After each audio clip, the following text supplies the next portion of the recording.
from the official Viz translations, but will not be showing any images here.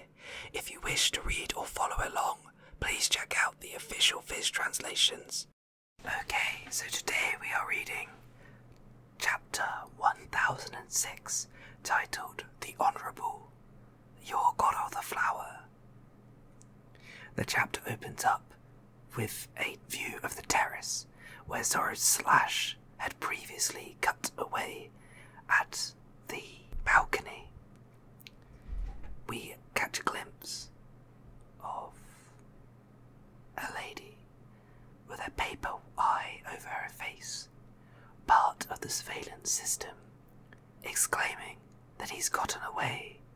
The enemy leader, Momonosuke, has been seen escaping. Below her, we see the scene of a fight going on. Men clashing and dust being kicked up into the air. The scene switches to one of Yamato fending off her father's goons with Shinobi and protecting Momonosuke as they flee from the storeroom. The surveillance system announces that Momonosuke is escaping with Master Yamato and also Shinobi, and that whilst he may be concealed within Yamato's clothes, they still are aware of his location. Momonosuke is seen pressed up against Yamato's back, holding on for dear life. Yamato charges up some stairs, announcing to Shinobi of her plan and getting Shinobi to follow her. Shinobi exclaims that it's a little bit obvious where they are going and that they should be more tactful in their choice of path. However, Yamato is not deterred and continues to charge forward. The surveillance system announces that the surveillance system is heard throughout the castle, and Sanji, who has escaped from Black Maria's trap, hears the transmission.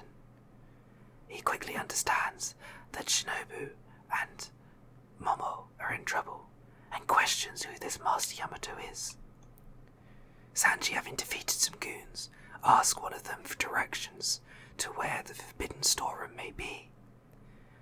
The goon explains that it's near the entrance, and Sanji quickly understands that this means in order to get there, he'd have to go in the opposite direction of where Kinemon and the others are. He is torn, not knowing which way to go, but quickly makes a decision as the scene changes.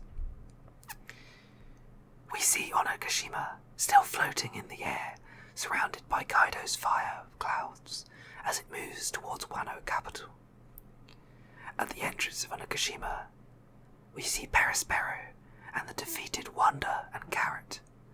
Perospero laughs maniacally, exclaiming that whilst they have lost, it was only because of his good fortune and the clouds that surrounded the moon and reduced their strength.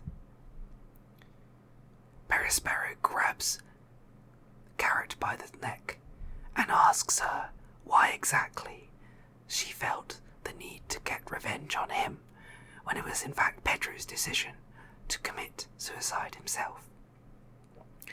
Carrot simply glares at him, and Perospero responds by throwing her to the ground violently.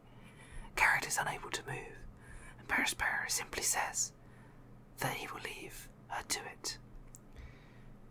We see him wandering towards the entrance of Onigashima, looking to find a new opponent. The scene again changes, and we see ourselves in the dome, where the majority of the fighting has taken place, and which was being overlooked by the surveillance team at the beginning. It seems the Ice Oni virus is still rampant, and many of the soldiers are now beginning to lose hope as their bodies continue to freeze. We see a number of men, claws emerging from their hands and horns above their heads, unable to continue, unable to battle against the fight. We skip to Chopper, also inflicted with the same disease, but valiantly working away to find a cure. Half his face is frozen, and yet his determination is palpable. Yells of Apu and traitor are heard amongst the battlers as the scene switches once again. The Kaido's crew demand that Apu help them retrieve the antidote from Chopper, but it's being defended by the formidable ex-Drake and Hyogoro the Flower, now in full young and podgy fighting form.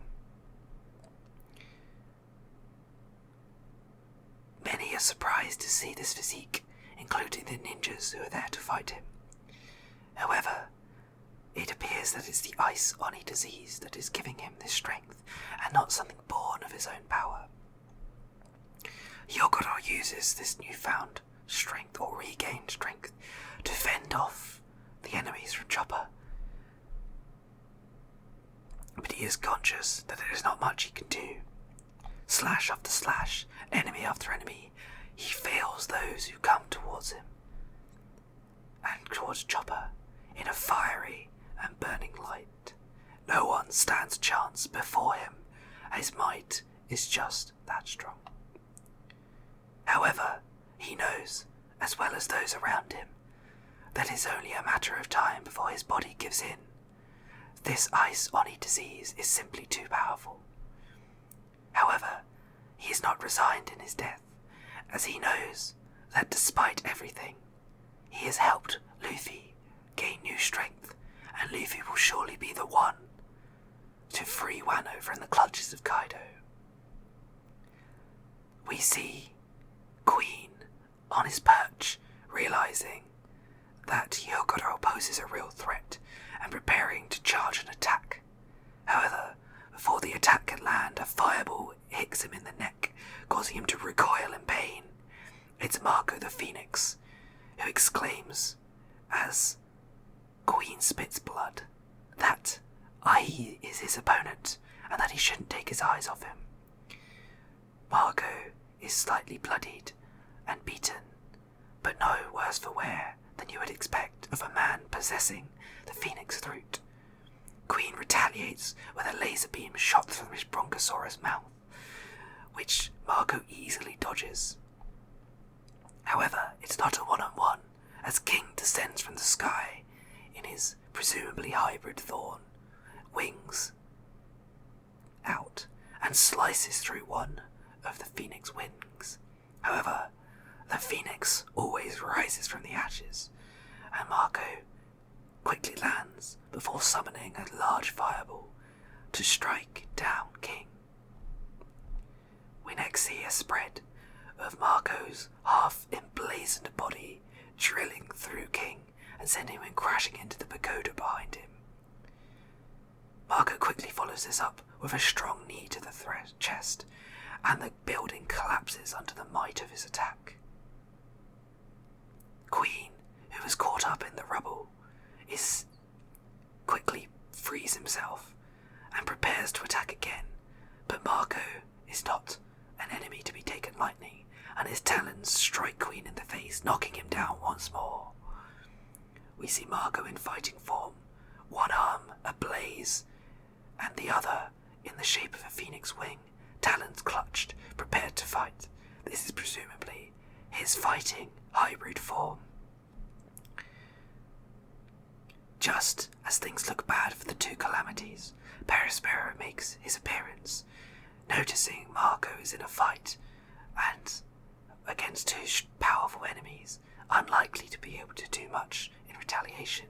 Perospero quickly hatches a plan. We return to the dome, where the Ice Oni disease has finally taken its toll on Hyogoro, who has asked his men to put him down before he loses control. His men raises his sword above his head, tears falling from his eyes, as he prepares to strike down his leader.